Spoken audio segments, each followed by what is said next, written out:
இந்த 26 எலெக்ஷன்ஸில் வந்து தமிழ்நாடு அரசியல் இன்னும் பல திருப்பங்களை காணும். அது எப்படிப்பட்ட திருப்பங்கள்ன்றதை ஊகிக்கிறது ரொம்ப கஷ்டமாக இருக்குது. ஏன்னா விஜய்ன்ற ஒரு ஃபேக்டர் இங்கே முக்கியமாக வந்துட்டார். இங்கே அந்த விஜய் ஃபேக்டர் வந்ததுனால ஸ்பாய்லரா கேம் சேஞ்சரா ஒன்றுமே தெரியல. ஸோ அந்த ஒரு பாயிண்டில் தான் வந்து தமிழ்நாடு அரசியலை பார்க்க வேண்டியதாக இருக்குது. இது பைப்போலார்லேருந்து மாறி போச்சு. விஜய் சாலிட் மெஜாரிட்டியாக சிங்கிள் மெஜாரிட்டியாக வாங்கிட்டு ஆட்சியை பிடிப்பார் அப்படின்னு சொல்லிட்டு விஜய் கட்சியினர் பல பேர் சொல்லிட்டு இருக்காங்க. அதுக்கான வாய்ப்புகள் தான் இருக்கும். இல்லை, சீனியர் ராமதாஸ் திமுக பொறுத்தவரை வாய்ப்பே கிடையாது. திமுக அதை ஏற்றுக்கவும் மாட்டாங்க. விசிகா இருக்கிறதுனால நீங்கள் தானே எனக்கு அன்புமணி தலைமையை ஏற்றுக்க சொன்னீங்க. நாங்கள் அன்புமணி தலைமையை ஏற்றுனோம். அவர் எதிர்காலத்தில் அவர் தான் வழி நடத்த போகிறார். எதுக்கு இப்போ பிரச்சனை பண்ணுறீங்கன்னு பெரியவர் ராமதாஸே கேள்வி கேட்குறாங்க. மோடி வரத்துக்குள்ளே இவர் ஜான் பாண்டியன் வந்துடுவார். ஏற்கனவே தினகரனை கூப்பிட்டு பேசிட்டாங்க அவங்க. ஸோ தினகரன் கிட்டத்தட்ட அங்கே தான் போகிறாரு. ஆல்மோஸ்ட் செட்டில் ஆகிட்டார். அவரும் அங்கே இருப்பார். இப்போ தேமுதிக அங்கே வருதா இல்லைன்றதான் பாயிண்ட். தேமுதிக ஓபிஎஸ் மட்டும் ஒரு பெரிய கொஸ்டினாகவே இருக்கலாம். தேமுதிக ஓபிஎஸ் திமுகவோட பேசிட்டாரு. அங்கே திமுகவோட ஓரளவு போயிடுவார்னு தான் சொல்கிறாங்க. தேமுதிக தான் வந்து கேம் ஆடிட்டு இருக்காங்க. டிஎம்கே விசிகே அலையன்ஸ் பெரிய அவ்வளோ சீக்கிரம் நடக்கும்னு நினைக்கிறீங்க?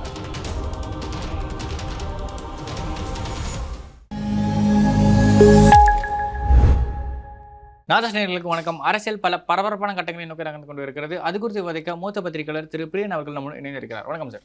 வணக்கம் சார்.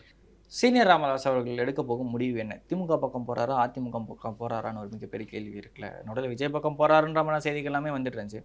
ஆனால் திமுகவா அதிமுகவா அப்படின்றவர் தான் ஒரு மேஜரான ஒரு 2 பிளேயர்ஸாக இருக்காங்க.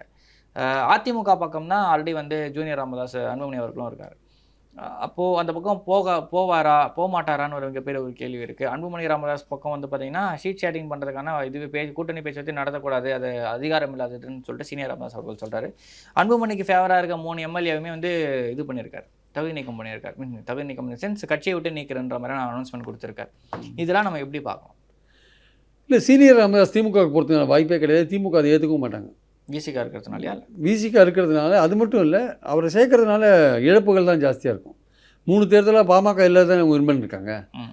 நீங்கள் வன்னியரில் சேர்த்திங்கன்னா வன்னியர் அல்லாத ஒரு ஓட்டு பட்டியலினத்தோர் ஓட்டெல்லாம் மிஸ் பண்ணிடுவீங்க. இல்லை, வன்னியரில் சேர்த்தோம் அப்படின்னா வேல்முருகன்லாம் இருக்கார். அந்த இருக்கலாம் சார். வேல்முருகன் அப்படி பார்க்கல, அவங்க ஜாதி ரீதியாக பார்க்கல, அவங்க வந்து ஒரு கட்சி ரீதியாக தான் அவர் பார்க்குறாங்க. இது அப்படி இல்லை, வன்னியர் கட்சின்ற பேரோட தான் வந்திருக்கு ஆக்சுவலாக. அதனால் வந்து இப்போ பெரும்பாலான ஓட்டு வந்து அன்புமணி பின்னாடி தான் போயிருக்கு. ஆக்சுவலாக இளைஞர்கள்லாம் அன்புமணி பின்னாடி தான் இருக்காங்க. வயசானவங்க பெரும்பாலும் ராமதாஸ் பின்னாடி இருக்காங்க. அவங்களை சேர்த்தா என்ன ஆகும்னா கீழ் லெவலில் வந்து வன்னியர் அல்லாத ஒரு ஓட்டு போட மாட்டாங்க திமுகவுக்கு. அதே மாதிரி பட்டியலினத்தோரும் ஓட்டு போட மாட்டாங்க. அதனால் திமுகவுடைய எண்ணம் என்னவாக இருக்குன்னா அவங்க வந்து அவர் அதிமுகலையும் சேர முடியாது. ஏன்னா அன்புமணி தெளிவாக அதிமுக சொல்லிட்டார், நான் இங்கே வந்ததுனால எங்கள் அப்பாவை நீங்கள் சேர்க்கக்கூடாது அப்படின்னு அது சொல்லிட்டார் க்ளீன். அதனால் அவர் இங்கே வரத்துக்கான வாய்ப்பும் இல்லை. அவர் திமுகவில் சேர்த்தாலும் திமுகவுக்கு இது நஷ்டமாக தான் போகும். அதனால் அடிப்படையில் அவர் தனியாக நின்னா பெட்டர்னு திமுக நினைக்கும். தனியாக நின்று கீழே வந்து வன்னியர் வாக்கை பிரித்தாருன்னா அதிமுகவுக்கு ஒரு பிரச்சனையை உண்டாக்க வரல. அந்த பணியை அவர் பண்ணட்டும்ன்ற மாதிரி அப்படியே அந்த ஐடியாவில் தான் திமுக இருக்கிற மாதிரி நான் நினைக்கிறேன். ஆனால் தனியாக நிற்கிறதுக்கான வாய்ப்பு இருக்குது அப்படின்னு என்ன எத்தனை தொகுதியில் நிற்பார் அப்படின்ற மாதிரி கேள்வி. அவர் அந்த வடமத்திய மாவட்டங்களில் இருக்கிற ஒரு 30-40 தொகுதியில் நிற்பார். அன்புமணிக்கு ஆப்போசிட் எங்கெங்கே அன்புமணி நிற்கிறாரோ அங்கெல்லாம் நிற்பார், அங்கெல்லாம் நின்று ஓட்ட பிரிப்பார். ஆனால் அது வந்து ஒரு அப்பா மகன் சண்டை மாதிரி ஆகிட்டாங்க. ஒரு இவங்களுக்குள்ள அது பாமக தொண்டர்களே அதை விரும்ப மாட்டாங்க சார். ஒரு குடும்பத்தில் பிளவு வந்திருக்கு, அந்த குடும்ப பிளவு தான் இது இப்போ கட்சி பிளவாக மாறி இருக்கு. அதனால் அவங்க யோசிப்பாங்க. ஒட்டுமொத்தமாக எதிர்காலம் வந்து அன்புமணின்னு நினச்சிட்டு அன்புமணிக்கு ஓட்டு போட்டாலும் போடுவாங்க, சொல்ல முடியாது. அதனால் டாக்டர் ராமதாஸ் வந்து கட்சியை கஷ்டப்பட்டு வளர்த்தவர் அப்படின்றது வந்து வளர்த்தவர்ன்றது ஒரே காரணம். ஆனால் அவர் தான் அன்புமணிக்கு பவரை கொடுத்தாரு. இப்போ அவர் தான் வந்து கொடுத்தவனே பறித்து கொண்டாடின்னு அவரே திரும்பி எடுத்துன்னு இருக்காரு. ஆனால் அவங்க என்ன சொல்கிறாங்க, பாமக தொண்டர்கள், நீங்கள் தானே எனக்கு அன்புமணி தலைமையை ஏற்றுக்க சொன்னீங்க. நாங்கள் அன்புமணி தலைமையை ஏற்றுனோம். அவர் எதிர்காலத்தில் அவர் தான் வழி நடத்த போகிறார். எதுக்கு இப்போ பிரச்சனை பண்ணுறீங்கன்னு பெரியவர் ராமதாஸே கேள்வி கேட்குறாங்க. அவர்கிட்ட கொடுத்துட்டீங்க அதிகாரத்தை, அவர் லெட்டிங் ஃபங்க்ஷன் அப்படின்னு சொல்கிறாங்க. அவரை நீங்கள் செயல்பட விடாமல் போனீங்கன்னா என்ன அர்த்தம்? அதனால் ராமதாஸை பொறுத்த மட்டும் அது வந்து ஒரு லூசிங் பேட்டில் தான் அவருக்கு. ஆக்சுவலாக அவர் திமுக சைடும் அவர் ஏற்றுக்கிற மாதிரி தெரியல. ஒருவேளை காங்கிரஸ் ஏதாவது போய் விசிகாவும் போயிட்டு வச்சுக்கோங்க பின்னாடி, அப்போ அந்த சமயத்தில் ஏதாவது சுச்சுவேஷன் மாறுமே தவிர பேட்சப் ஃபேக்டர். ஆமாம், அப்போ வருமே தவிர மற்றபடி இப்போ இருக்கிற சூழலே கண்டினியூ ஆச்சுன்னா இருக்காது. ஆனால் திமுக கூட்டணி விட்டு விசிகா போகிறதுக்கான வாய்ப்பு இருக்குன்னு நினைக்கிறீங்களா? ஏன்னா காங்கிரஸ் போகுது அப்படின்னா அதுக்கு மேபி மற்ற ஸ்டேட்டில் பொலிட்டிக்கல் கெயின்ஸ் இருக்குது, இல்லை வேறு ஏதாவது ஒரு இன்டர்னல் பாலிடிக்ஸ் ஓடுது அப்படின்ற ஒரு விஷயம் எடுத்துக்கலாம். விசிகாவை பொறுத்த வரைக்கும் திமுக சார்ந்த விஷயங்களை ரொம்ப டீப் த ரூட் வந்து ஸ்ட்ராங்காக இருக்காங்க. குறிப்பாக வேங்கைவேல் மாதிரியான விஷயங்களாகட்டும் சரி, வடகாடு மாதிரி விஷயங்களாகட்டும் சரி, கவின்குமார் மாதிரியான விஷயங்களாகட்டும் சரி, தூய்மை பணியாளர் விஷயத்துலேருந்து எல்லாத்துலேயுமே வந்து பார்த்தீங்கன்னா போராடுறவங்க பக்கமும் இருக்காங்க, திமுகவுக்கு ஃபேவரான விஷயமும் வந்து அவங்க பேசிட்டு இருக்காங்க. இப்போ நேற்று சேகர் பாபு அவர்கள் வந்து அந்த தூய்மை பணியாளர்களோட போராட்டத்தை முடிச்சு வைக்கிறப்ப வந்து பார்த்தீங்கன்னா கண்டினியூஸாக வந்து என்னுடைய அண்ணன் திருமாவளவன் வந்து இதை பற்றி பேசிகிட்டு இருந்தார். அதனால தான் வந்து ஒரு விஷயம் வந்து இது எவ்வளோ சீக்கிரம் முடிஞ்சிச்சு, அது கமாவா இல்லாமல் புல் ஸ்டாப்பாக இருக்குன்ற மாதிரி விஷயங்கள் வந்து சொன்னார், அதனால தான் இது நடந்துச்சு அப்படின்ற விஷயங்கள் பேசுகிறாங்க. உடனே வந்து ஜனங்களும் கை தட்டுறாங்க. ஸோ டிஎம்கே விசிகே அலையன்ஸ் பிரிவு அவ்வளோ சீக்கிரம் நடக்கும்னு நினைக்கிறீங்களா? ஏன்னா அதுக்கு முன்னாடி சொல்ல முடியாதுங்க. இடம் பிரச்சனை எலெக்ஷன்ஸில் மட்டும் நீங்கள் என்ன டேர்னிங் வரும்னு சொல்ல முடியாது. அதிகமான இடங்கள் கேட்கும்போது கொடுக்க மாட்டேன்னு மீண்டும் 20 to 16 மாதிரியான இடங்கள் கேட்கும்போது பிரச்சனைகள் வருங்க. ஈகோ கிளாஸில் போய்டும் அந்த கட்சியில். எல்லாமே நல்லபடியாக தான் போயிட்டுருக்கோம். அது நம்ம கடந்த காலத்தில் வைகோவுக்கும் திமுகவுக்கும் நடந்ததெல்லாம் பார்த்தோம்ல. நம்ம கடைசி நேரத்தில் 2 கலைஞர் குடும்பமெல்லாம் எரிச்சாங்க தாயகத்தில் மதிமுக ஹெட் குவார்ட்டர்ஸில். அந்தளவுக்கு போயிடுது. ஏதோ 2 தொகுதி தான் பிரச்சனை. 2001 நினைக்கிறேன். 2 தொகுதி தான் பிரச்சனை. ஸோ அதனால் வந்து எலெக்ஷன் சமயத்தில் அந்த தொகுதிகள் பங்கீடுகள் எப்படிலாம் போகும்னு சொல்ல முடியாது. அதனால தான் சொல்கிறேன், இந்த டேர்னிங் பாயிண்ட்ஸில் இன்னும் தமிழ்நாடு அரசியல் இன்னும் பல திருப்பங்களை காண வேண்டியிருக்கு. ஆக்சுவலாக இந்த 26 எலெக்ஷன்ஸில் வந்து தமிழ்நாடு அரசியல் இன்னும் பல திருப்பங்களை காணும். அது எப்படிப்பட்ட திருப்பங்கள்ன்றதை ஊகிக்கிறது ரொம்ப கஷ்டமாக இருக்குது. ஏன்னா விஜய்ன்ற ஒரு ஃபேக்டர் இங்கே முக்கியமாக வந்துட்டாருங்க. அந்த விஜய் ஃபேக்டர் வந்து ஸ்பாயிலரா கேம் சேஞ்சரா ஒன்றுமே தெரியல. ஸோ அந்த ஒரு பாயிண்டில் தான் வந்து தமிழ்நாடு அரசியலை பார்க்க வேண்டியதாக இருக்குது. இது பைப்போலார்லேருந்து மாறி போச்சு. விஜய் சாலிட் மெஜாரிட்டியாக சிங்கிள் மெஜாரிட்டியாக வாங்கிட்டு ஆட்சியை பிடிப்பார் அப்படின்னு சொல்லிட்டு விஜய் கட்சியினர் பல பேர் வந்து சொல்லிட்டு இருக்காங்க. அதுக்கான வாய்ப்புகள் ஏதாவது இருக்கும்? அதுக்கான வாய்ப்புகள்லாம் ரொம்ப ரொம்ப குறைவு சார். அவர் பர்சன்டேஜ் அப்போ ஓட்டு வேணால் வாங்குவார், தவிர சீட்ஸ்லாம் வாங்குறது ரொம்ப கஷ்டம் இருக்குது. அவர் ஸ்பாயிலராக இருப்பார். பல இடங்களில் அதிமுகவுக்கும் திமுகவுக்கும் ஸ்பாயிலராக இருப்பார். நாம் தமிழர் கட்சி மாதிரி அவர் ஒரு ஸ்பாயிலர். ஆமாம், எப்படி பிரசாந்த் கிஷோர் ஸ்பாயிலராக போனாரோ அது மாதிரி ஸ்பாயிலராக போவார். அதுக்கான சான்ஸ் நிறையா இருக்குது. ஓட் பர்சன்டேஜ் கூட வாங்கலாம், பட் சீட்ஸ் வாங்குறது ரொம்ப கஷ்டம். ஆனால் இருந்தாலுமே இந்த எலெக்ஷனை பொறுத்த மட்டும் பைப்போலார் பாலிடிக்ஸை அதோட ஃபேஸை மாற்றிட்டார் விஜய் இன்றைக்கி ஒரு பேசு ஊரெல்லாம் மாறிட்டார்ல. அவரை வச்சு தானே எல்லாமே நம்ம பெர்முடேஷன் காம்பினேஷன் வந்து நீங்கள் விஜய் வச்சு தானே போடுறீங்க.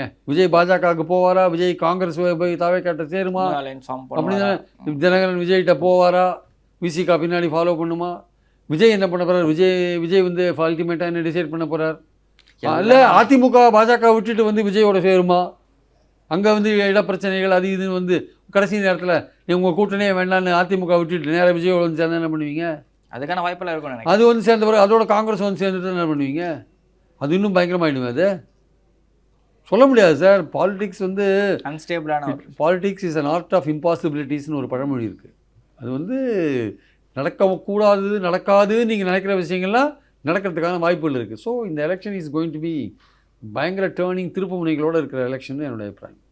மோடியின் தமிழ்நாடு வருகை இந்த கூட்டணி கணக்குக்கெல்லாம் ஒரு முடிவு கொண்டு வருமா, ஒரு ஃபைனல் ஸ்டேட்மெண்ட்டுக்குள்ளே கொண்டு வருமா அப்படின்னு ஒரு கேள்வி இருக்குல்ல. மோடி தமிழ்நாடு வரார் பொங்கலுக்கு பிறகு என்னமான விஷயங்கள்லாம் வந்து மோடியின் வருகை போது நம்ம எதிர்பார்க்க முடியும்? இல்லை, மோடி வந்தாருன்னா அவர் திருப்பரங்குன்றம் போவார்ன்றாங்க. திருப்பரங்குன்றம் போனால் அது அங்கே ஒரு பெரிய ஒரு இப்போ இதாக கலப்போம், ஹைப்பை கலப்போம் அங்கே. ஆக்சுவலாக ஏற்கனவே அங்கே ஒரு பிளவுவாத அரசியல், பிளவுவாத அரசியல் வந்து அதனால் பிரைம் மினிஸ்டர் நீங்கள் தடுக்க முடியாது கோயிலுக்கு போகிறத. அவர் போய் தான் தீர்வார். அங்கே அவருக்கு தடை உத்தரவுலாம் போட முடியாது. அதை அவங்க அரசியல் ரீதியாக பயன்படுத்திப்பாங்க. ரெண்டாவது வந்து இப்போது என்டிஏ கூட்டணின்றது என்ன, ஏடிஎம்கே இருக்குது. அதில் ஏடிஎம்கே எடுத்து பாமக அன்புமணி இருக்குது. மோடி வரத்துக்குள்ளே இவர் ஜான் பாண்டியன் வந்துடுவார். ஏற்கனவே தினகரனை கூப்பிட்டு பேசிட்டாங்க அவங்க. ஸோ தினகரன் கிட்டத்தட்ட அங்கே தான் போகிறாரு, ஆல்மோஸ்ட் செட்டில் ஆகிட்டார். அவர் அங்கே இருப்பார். இப்போ தேமுதிக அங்கே வருதா இல்லைன்றதான் பாயிண்ட். தேமுதிக ஓபிஎஸ் பண்ணுறது ஒரு பெரிய கொஸ்டினாக இருக்குது. தேமுதிக ஓபிஎஸ் திமுகவோட பேசிட்டாரு. அங்கே திமுகவோட ஓரளவு போயிடுவார்னு தான் சொல்கிறாங்க. தேமுதிக தான் வந்து கேம் ஆடிட்டு இருக்காங்க. அவங்களுக்கு வந்து திமுகவோட கிட்டத்தட்ட முக்கால்வாசி பேசி முடிச்சிட்டாங்க. நடுவில் அமித்ஷா வந்து பயங்கரமாக போட்டு இவங்களை இழுக்கிறார். அதுவும் சுதீஷை போட்டு அவர் பேசி எப்படியாவது நீங்கள் வந்தே தீரணுன்ற மாதிரி அவர் இது பண்ணியிருக்காரு. அது சுதீஷ் என்ன சொல்கிறார், அதிமுக பாஜக கூட்டணிக்கு போகலாம். அவங்க வந்து மாவட்ட செயலாளர்கிட்ட கருத்து கேட்டாங்க. பெரும்பாலான மாவட்ட செயலாளர் திமுகவுக்கு போகணும் தான் சொல்கிறாங்க. திமுக வின் பண்ணுற மாதிரி இருக்குது, அதுக்கு போகலாம். அவங்க 5 சீட் கொடுத்தோட 4 சீட் வின் பண்ணலாம் அப்படின்னு மாவட்ட செயலாளர் சொல்கிறாங்க. இவளுக்கு இந்த அம்மாவுக்கு அது அதிர்ச்சியாக இருக்குது. ஏன்னா திமுக 5 சீட்டுக்கு மேலே கொடுக்காது. இந்த அம்மா என்ன சொல்லுது, எனக்கு 15 சீட் வேணும்னு சொல்லுது. 15 சீட்டுக்கு என்ன இருக்குது அப்படின்னு கேட்குறாங்க அவங்க. நீங்கள் உங்கள் ஓட்டு விஜயகாந்த் திறந்து போனதுனால நீங்கள் 24 அருந்தாப ஓட்டு வாங்கினீங்க, 21 உங்கள் நிலைமை என்ன 0.43% தான் வாங்கினீங்கன்னு அவங்க சொல்கிறாங்க. ஆக்சுவலாக அதனால் உங்களுக்கு ஒன்றும் பெரிய ஓட்டு இருக்குன்னு சொல்ல முடியாது. சில தொகுதிகளில் 1000-2000 ஓட்டு உங்களுக்கு இருக்கலாம், அது வேறு விஷயம். அதனால் இந்த 15 தொகுதியெலாம் கொடுக்குற அளவுக்கு உங்களுக்கு இல்லை அப்படின்ற மாதிரி அவங்க திமுகவில் சொல்கிறாங்க. இவங்க வந்து அதிமுகவில் என்ன சொல்கிறாங்க, பாமகக்கு என்ன கொடுத்தீங்களோ அதே எனக்கு கொடுங்கன்னு கேட்குறாங்க. அதெல்லாம் கொடுக்க முடியாதுங்க, உங்களுக்கு அதிகபட்சம் 8 சீட் கொடுப்போம்னு அதிமுகவில் சொல்கிறாங்க. அதனால் இந்த அம்மாவுக்கு என்னென்னா சீட்டு மட்டும் இல்லை, அது ஒரு காம்போ பிளான் மாதிரி சீட்டு ப்ளஸ் வேறு பல இது விஷயங்கள்லாம் கேட்குறாங்க. அது வந்து பாஜக கொடுக்குறேன்றாங்க, ஒன்றும் பிரச்சனை இல்லை. திமுகவும் கொடுக்குறேன்றாங்க. ஆனால் ராஜ்யசபாவில் வந்து ஒரு பிரச்சனை இருக்குது. ஏற்கனவே போன தடவை கொடுக்குறேன்னு ஏமாற்றிட்டாங்க அதிமுக. வர 26 கொடுப்பாங்கன்னு பார்த்தா அன்புமணிக்கு வந்து அதிமுக ப்ராமிஸ் பண்ணுறதா ஒரு செய்தி இருக்குது. இப்போ வர 2 வேகன்சியும் கூட்டணி கட்சிகளுக்கு கொடுத்தா கட்சிக்காரன் என்ன பண்ணுவான்? அதனால் அதில் என்ன முடிவு அதிமுக எடுப்பாங்கன்னு சொல்ல முடியாது. அன்புமணி தள்ளி போடுவாங்களா? அன்புமணிக்கு அப்போ எலெக்ஷனுக்கு அப்புறம் மீண்டும் வந்து ராஜ்யசபா ஆட்களை எலெக்ட் பண்ணுற அளவுக்கு அதிமுக பலமோட வருமா இல்லையான்னு தெரியாதுல்ல. ஆப்பர்ச்சுனிட்டி எப்படி இருக்குன்னு தெரியாது. அப்போது இருக்கிற 2 நீங்கள் கட்சிக்காரனுக்கு ஒன்று கொடுத்தா என்னென்னு கட்சிக்காரன் கேட்பான்ல. அதுவும் தம்பிதுரை வந்து எனக்கு 10ஆவது தடவையாக எனக்கு எம்பி சீட் கொடுன்னு அவர் கேட்டுருக்காரு. அவர் வாழ்க்கை முழுக்க நான் எம்பியாகவே இருக்கணும்னு நினைக்கிறார். மறுபடியும் கொடுங்கன்னு கேட்குறாரு. அது இவங்க கொடுப்பாங்களா? எடப்பாடிக்கு அவருக்கு டேர்ம் சரியில்லை, கொடுப்பாங்களான்னு தெரியாது. அப்போ 2 இடத்துல ஒன்றா தானே சார் இருக்காங்க, எடப்பாடியும் அவரும் இருக்காங்க சார். பட் ஆனால் அவங்க டேர்ம் சரியில்லை. அவங்க அவருக்கும் வந்து சரியான இது இல்லைன்றாங்க, அண்டர்ஸ்டாண்டிங் இல்லைன்றாங்க. பாயிண்ட் ஒரு ப்ரெஸ் கான்ஃபரன்ஸில் தம்பிதுரை ஏதோ சொல்ல போனார், நீங்கள் பேசாமல் இருங்கன்னு சொல்லிட்டார் எடப்பாடி. இப்போ எல்லாருமே அப்படிதான் சொல்றாரு. ஆமா, அந்த கேம்பெயின் பஸ்ல யாராவது ஒருத்தர் முன்னாடி இந்த கூட பின்னாடி பின்னாடி போ அப்படின்றாரு. பக்கத்துல மைக்க சொல்ல தம்பிதுரை சீனியர் லீடர் இல்லை சார், இவரோட ஒரு சீனியர். பாயிண்ட் என்னன்னா அது இல்லை. பாயிண்ட் என்னன்னா வந்து தேமுதிக ஆடுற கேம் வந்து அது ஒரு ஃபைனலுக்கு வந்துடும். இந்த பிஎம் வரதுக்கு முன்னாடி தெளிவாயிடும். பிஎம் வரதுக்கு முன்னாடி தெளிவாயிடும். மோஸ்ட்லி அவங்க வந்து அதிமுக பாஜக சைடு போகிறதுக்கான வாய்ப்பு இருக்குது. அன்லஸ் எந்த பக்கம் பொங்குதுன்றது பொங்கல் முடிவு. பொங்கல் எந்த பக்கம் பொங்குது. அவர் தேங்காய் உடைச்சு பார்க்குறாங்களே, அவர் தான் தேங்காய் உடைச்சா 2ஆக பிளந்தது அதிமுக திமுக அப்படின்னு சொல்கிறாரு. சூர தேங்காய்னா எப்படி உடையும்? சிதறு தேங்காயை உடைஞ்சதான் சூர தேங்காய். சூர தேங்காய் கூட உங்களுக்கு உடைக்க தெரியலன்னு அப்படிதான் எடுத்துக்கிற மாதிரி தெரியல எனக்கு. நாங்கள் வந்து சத்திரியனாக இருக்கிறத விட சாணக்கியனாக இருக்கேன். என்ன சாணக்கியன்னு இனிமேல் தான் தெரியும். சாணக்கியன்னா வந்து ஏதோ ஒரு தந்திரம் பண்ணி ஏதோ ஒரு இடத்துல போகிறது சாணக்கியத்தனம். சாணக்கியத்தனம்ன்றது வந்து பார்த்தீங்கன்னா என்ன தப்பு வேணா பண்ணல, ஆனால் அதிகாரத்தை கைப்பற்றிக்கணும். அது எப்படி ஒரு நியாயமான ஒரு தர்மமான ஒரு விஷயமா இருக்கும்? அது வந்து ஃபர்ஸ்ட் எக்ஸாம்பிளாக ஒரு ஃப்ரேமிங்காக வர வேண்டியது எல்லாரும் வந்து பெருமையாக பேசுறாங்க. அது மேக்கியவெல்லி பிரின்ஸ் நாவலில் எழுதின மாதிரி தான். அது ஒரு அரசியல்வாதி என்ன தகுதித்தை வேணால் பண்ணலாம்.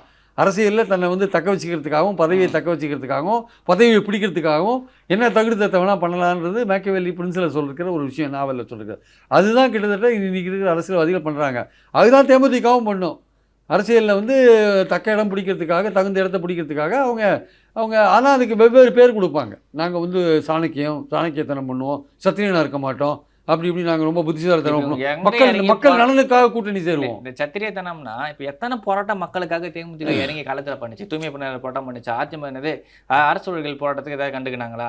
அனகாபத்தூரில் அந்த கவர்மெண்ட் வீடுலாம் இடிச்சு மாற்றினாங்க, அதுக்கு எதாவது பண்ணாங்களா? மேல்பாதி வேங்கை வயல் எதுவுமே பண்ணாத தேமுதிக என்ன சத்திரியத்தனம் பண்ணிடுச்சுன்னு ஒரு கேள்வி வந்து. சத்திரியத்தனம்ன்றது என்ன? கடைசி நேரத்தில் வந்து 4-5 ஆஃபீஸ் கதவு தட்டுறது தான் சத்திரியத்தனம்னு நினச்சிட்டு இருக்காங்க அவங்க ஆக்சுவலாக. ஸோ சாணக்கியத்தனம்ன்றது எப்படியாவது வந்து பதவியை பிடிக்கிறது சாணக்கியத்தனமாக நினச்சிட்டு இருக்காங்க. அதனால் அவங்களும் வந்து கேம் ஆடிட்டு இருக்காங்க. அந்த சூரத்தங்க 2ஆக பிளந்ததுலேருந்து அதிமுகவோடையும் பேசுகிறாங்க, திமுகவோடையும். என்ன அர்த்தம் அப்போது? திமுக அல்லது அதிமுக ரெண்டுமே அப்படின்னு தானே சொல்கிறாரு அவர். அப்போ 2 பேர்ட்டையும் பேசிட்டு இருக்கீங்களா? சொல்லுங்கள். 2 பேர்ட்டையும் பேசிகிட்டு இருக்காங்கன்றது உண்மை. ஃபைனலாக மோடி வரத்துக்கு முன்னாடி அது அதிமுக பாஜக கூட்டணிக்கு ஆதரவாக ஒரு நிலைப்பாடு எடுக்கிறதுக்கான வாய்ப்புகள் இருக்குது. ஆனால் திமுக மேக்ஸிமம் ட்ரை பண்ணுறாங்க, இருக்கிறதுக்கான ஒரு முயற்சியை ட்ரை பண்ணேன்னா கேம். அவங்க வந்து பிளான் பி, காங்கிரஸ் போனால் என்ன பண்ணுறதுன்னு தேமுதிக இழுக்கிறதுக்கான ஒரு முயற்சியில் இறங்கியிருக்காங்க. எவ்வளோ தூரம் வெற்றி பெறுன்னு சொல்ல முடியாது.